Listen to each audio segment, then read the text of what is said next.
Good morning fifth class. I hope आप ठीक होंगे, सेफ होंगे, अपना ध्यान रख रहे होंगे। इस सेशन की आपकी पहली वीडियो है ग्रामर की। लास्ट वीडियो में आपने हिंदी रीडर का किया था, आज आपकी हिंदी व्याकरण है। ठीक है, लेसन 1 है, देखो मैंने यहाँ पे लिख रखा है लेसन 1 में, उसका नाम भाषा का विकास। ठीक है, आओ जाने विचार विनिमय का सबसे उत्तम और लोकप्रिय माध्यम भाषा है। ये देखिए यहाँ पर क्लास लगी हुई है, टीचर पढ़ा रहे हैं, बच्चे बैठे हुए हैं। अब मैं इसी के बारे में आपको बता रही हूँ। देखो बच्चों, आप स्कूल जाते हैं, आपको कक्षा में अध्यापक पढ़ाते हैं और श्यामपट्ट पर लिखकर समझाते हैं। श्यामपट्ट का मतलब है जैसे ये ब्लैक बोर्ड होता है, किसी का वाइट बोर्ड होता है जिस पर हम लिखते हैं, तो उसको क्या कहते हैं? श्यामपट्ट पर लिखकर समझाते भी हैं। अध्यापक अपने भावों तथा विचारों को बोलकर, पढ़कर अथवा लिखकर जिस माध्यम के द्वारा आप तक पहुंचाते हैं और आप जिस माध्यम के द्वारा उनके भावों और विचारों को समझते हैं, उसे क्या कहते हैं? उसे भाषा कहते हैं। अपने मन के भावों और विचारों को बोलकर या लिखकर प्रकट करने के माध्यम को भाषा कहते हैं। अब देखेंगे भाषा के प्रकार। भाषा के प्रकार कितने हैं? जो मुख्य हैं उसके 2 प्रकार, एक मौखिक और एक लिखित। ठीक है, ये देखिए भाषा के प्रकार कितने भाषा के प्रकार हैं। भाषा मुख्य रूप से 2 प्रकार हैं। ठीक है, 2 भागों में बांटी गई है। देखिए, पहला हो गया आपका मौखिक भाषा, मौखिक हो गया। ठीक है, देन सेकंड हो गया आपका लिखित भाषा।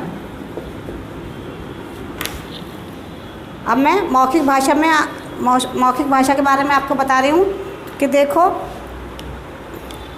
मौखिक भाषा, लिखित भाषा। मौखिक भाषा मुख द्वारा बोली जाने वाली भाषा को मौखिक भाषा कहते हैं। मुख यानी मुँह से जो हम बोल रहे हैं, जो कुछ हम मुख द्वारा बोलते हैं तथा कानों द्वारा सुनते हैं, उसे भाषा का मौखिक रूप कहते हैं, कि जैसे बातचीत, वाद विवाद, फ़ोन पर बात करना आदि। अब लिखित भाषा देखिए, लिखित भाषा के बारे में मैं बता रही हूँ आपको। हम जो कुछ लिखते हैं, ये देखिए भाषा के प्रकार बताए थे मैंने। भाषा के कितने हैं? 2 मुख्य 2 प्रकार हैं। अब मौखिक भाषा के बारे में बता रही हूँ मैं। मुख द्वारा बोली जाने वाली भाषा को मौखिक भाषा कहते हैं। जो कुछ हम मुख द्वारा बोलते हैं तथा कानों द्वारा सुनते हैं, उसे भाषा का मौखिक रूप कहते हैं, कि जैसे बातचीत करना, वाद विवाद करना, फ़ोन पर बात करना आदि। अब मैं लिखित भाषा के बारे में आपको बता रही हूँ कि हम जो कुछ लिखते हैं या पढ़ते हैं, उसे भाषा का लिखित रूप कहते हैं। लिखित भाषा को बहुत समय तक सुरक्षित रखा जा सकता है, कि जैसे पुस्तक, पत्र, अखबार, ईमेल और शिलालेख आदि।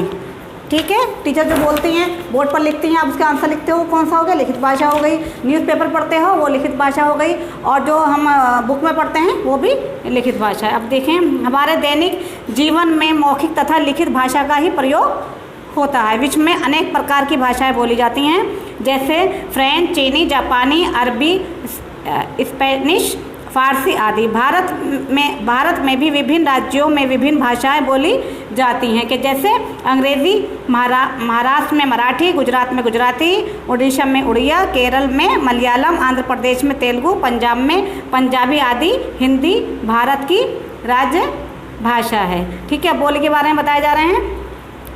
बोली एक सीमित क्षेत्र की अपनी एक विशेष मौखिक भाषा होती है, कि जिसे बोली कहते हैं। भाषा का क्षेत्र विस्तृत होता है, जबकि बोली का क्षेत्र सीमित होता है। हमारे देश में अनेक बोलियां बोली जाती हैं, जैसे अवधी, ब्रज, हरियाणवी, खड़ी बोली आदि।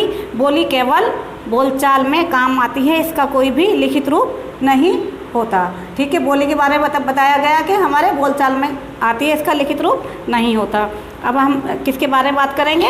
लिपि के बारे में बात करेंगे। अभी हमने भाषा के मौखिक के बारे में बताया, मौखिक लिखित भाषा के बारे में पता किया, और उसके बाद में हमने बोली की जानकारी प्राप्त की। उसके बाद में हम क्या कर रहे हैं? लिपि के बारे में हम बात कर रहे हैं। ठीक है, अब ये लिपि की बात हो रही है, ध्यान से देखिए। ये आ गई आपकी लिपि। किसी भी भाषा को लिखने के लिए हम जिन ध्वनि चिन्हों, वर्णों का प्रयोग करते हैं, उन्हें उस भाषा की लिपि कहते हैं। ठीक है, भाषा और लिपि में गहरा संबंध है। प्रत्येक भाषा की अपनी एक लिपि होती है। ठीक है, अभी भाषा में बता रही हूँ और इसकी लिपियाँ बता रही हूँ। भाषा देखिए, हिंदी की लिपि कौन सी? देवनागरी, अंग्रेज़ी की रोमन, पंजाब की गुरुमुखी। संस्कृत भाषा की लिपि देवनागरी, उर्दू की फ़ारसी और मराठी की देवनागरी। ध्वनियों को लिखकर प्रकट करने के लिए निर्धारित चिन्हों को लिपि कहते हैं। अब देखते हैं व्याकरण। हम बातचीत करने के लिए शब्दों और वाक्यों का प्रयोग करते हैं। वाक्य का निर्माण शब्दों से और शब्दों का निर्माण वर्णों के मेल से होता है। व्याकरण इन शब्दों और वर्णों को व्यवस्थित रूप प्रदान करता है। व्याकरण द्वारा ही हम किसी भाषा को शुद्ध बोलना, पढ़ना तथा लिखना सीखते हैं। तो व्याकरण क्या बता रहा है? व्याकरण की क्या परिभाषा है? व्याकरण वह साधन है कि जिसके द्वारा हम किसी भाषा को शुद्ध बोलना, पढ़ना और लिखना सीखते हैं। अब किसकी बारी आई? अब व्याकरण के भेद। व्याकरण के कितने भेद हैं? व्याकरण के 3 भेद हैं। देखिए, ये हो गया व्याकरण। क्या है इसके? व्याकरण के भेद कितने होते हैं? इसके व्याकरण भेद 3 होते हैं। देखिए, पहला कौन सा भेद है इसका? वर्ण विचार। ये देखिए, वर्ण विचार हो गया। देन सेकंड देखेंगे शब्द विचार। शब्द विचार हो गया। और थर्ड देखेंगे, ये थर्ड हो गया हमारा वाक्य विचार। ठीक है, अब हम इसके बारे में बताएंगे आपको। देखिए, वर्ण विचार के बारे में। वर्ण विचार क्या करता है? इसमें वर्णों के आकार, भेद, उच्चारण और मेल का अध्ययन किया जाता है। ठीक है, किससे किया जाता है? वर्ण विचार से। अब शब्द विचार की बारी आई। शब्द विचार में क्या होता है? इसमें शब्दों का निर्माण, उनका विकास, भेद और अर्थ आदि का अध्ययन इसमें किया जाता है। अब लास्ट में देखते हैं वाक्य विचार। वाक्य विचार में क्या होता है? इसमें वाक्यों का निर्माण, उनके भेद का कर्म और उनके अर्थ आदि का अध्ययन किया जाता है। किसमें किया जाता है? ये वाक्य विचार में। अभी देखिए, चित्र को देखिए। ये देखिए, निम्न को देखिए, चित्र को देखिए। किरण ने रवि से कहा, बाहर वर्षा हो रहा है, मैं खेलने नहीं जाऊंगा।